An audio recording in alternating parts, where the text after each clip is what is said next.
let's talk about your fish for once. Here we go. I know what you're thinking. Here's that cichlid charmer guy again, showing me those fish he's so crazy about. Well, not this time. Well, actually, okay, just for a second, let me show you about these fish I'm so crazy about.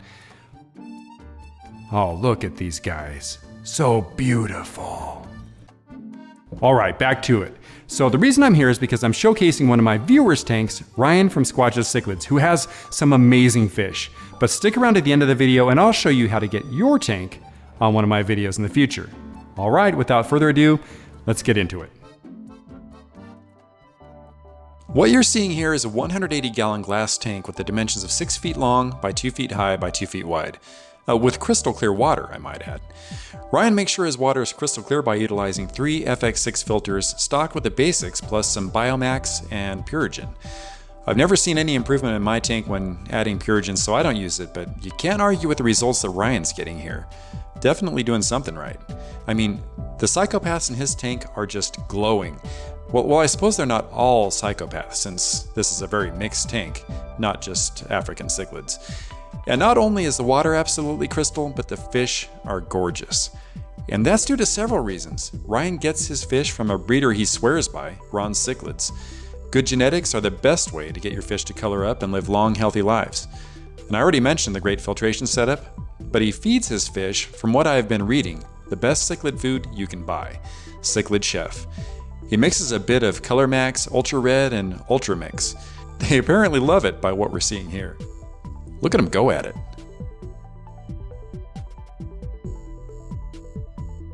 While they're devouring their food, let's talk about a few of Ryan's favorite fish, starting with the Dimidiochromis compressiceps, or more commonly known as the eyebiter. In this case, it's an albino eyebiter. I've read that their name stems from their unique hunting style, because they hide in caves waiting for smaller fish to swim by, and when it does, the eyebiter darts out from their lair and attacks their prey.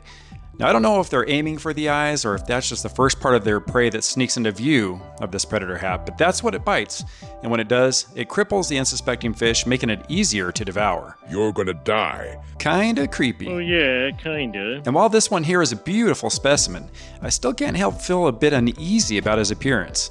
I mean, I zoomed in and you can see the little pointy teeth on his lower jaw. Don't you think he looks at least a little like a Disney villain? That slender body with the protruding jaws make him look fierce. And he is fierce. He has such a bad reputation that I've stayed away from these fish in favor of those less likely to go even more insane than the other African cichlids already are. And he's getting big too. Should make it to around 12 inches or so. A foot-long, full-on monster.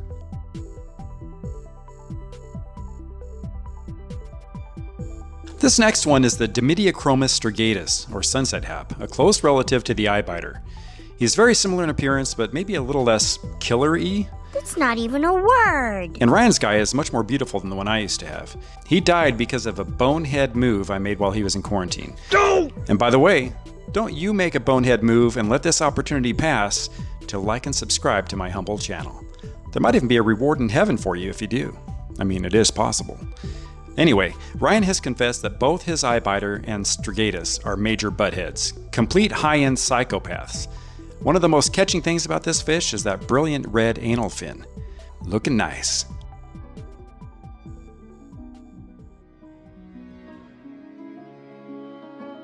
This next guy obviously isn't a cichlid at all, he's a Plecostomus. Did you know that Plecos are actually in the catfish family? Ryan's Pleco is called, now bear with me here, Scobenensistrus aureatus. That was easy. Or sunshine Pleco. When they're young, they have a darker color with orange fins. This guy's pretty big, and as adults, they lighten up and lose the orange coloration. I had a smaller bristlenose Pleco with my African cichlids early on, but one of my inmates gave him the shiv in the middle of the night, and he went to heaven. They're said to be a little bit more on the aggressive side, which could help him get along better with the others than my Pleco did. Pretty cool looking fish, wouldn't you say? I think so. The Bucochromis noditania, or as more commonly known as the Buco Nodo. In my opinion, this is one of the most beautiful of the Lake Malawi African cichlids. The aquatic blue, almost like turquoise, fading into that nice sunshine yellow makes him a standout fish in any African tank. I've tried to get one of these a few times, but it was from that disreputable breeder that I've mentioned in my videos before. I've never received one that lived. That was during the pandemic, and it was really hard to find fish in stock anywhere, and I took some risks that didn't pay off. I'll never order from any breeder that has questionable reviews again. Well, Ryan is much smarter than I was and orders from great breeders. You were listening, right? I mean, I already told you this. That's why this fish is, first of all, alive, and second of all, gorgeous. Not really that much of a pain in the butt to keep either. They tend to be on the less aggressive side for serial killers. If you like the way this fish looks, just be warned he needs a really big tank because he can reach up to 14 inches. This one's probably my favorite of Ryan's fish. If he was in my tank, I think he'd fall just below Zeke in my list of favorites, probably tied with Gary. If you don't know who these guys are, then be sure to check out my video where I talk about each of the fish in Alcatraz, my 240-gallon African cichlid tank. Anyway, on to the next of Ryan's fish. Here's another of Ryan's drop-dead gorgeous fish. He's the OB Eyebiter. He's what you get when you take one of the most aggressive haps and breed him with the possibly even more aggressive Mbuna. OB actually means orange blotched, but they don't have to be orange. I already spoke about the regular Eyebiter, so I won't say much more about this fellow. He is striking though, and I think the spotted body makes him just look a bit more, shall we say, friendly? Probably just a deception. He looks super cool though. Let me know in the comments what your favorites of Ryan's fish are, or even what your own favorite fish are. We'd all love to hear what you think. Before I tell you how to get your own tank on one of the upcoming Your Tanks episodes, let me just give you a quick non-fish techie update. I've been editing my videos with this old antiquated video card here. It's so old it's made with twigs and tree sap.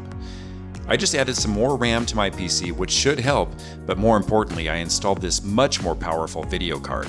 So now I don't have to edit my videos at 1/4 the resolution of what I actually upload, and I no longer need to shut down my editing software every 5 to 10 minutes and restart because my video card is like, it is just so hard. This is going to be good and save so much time.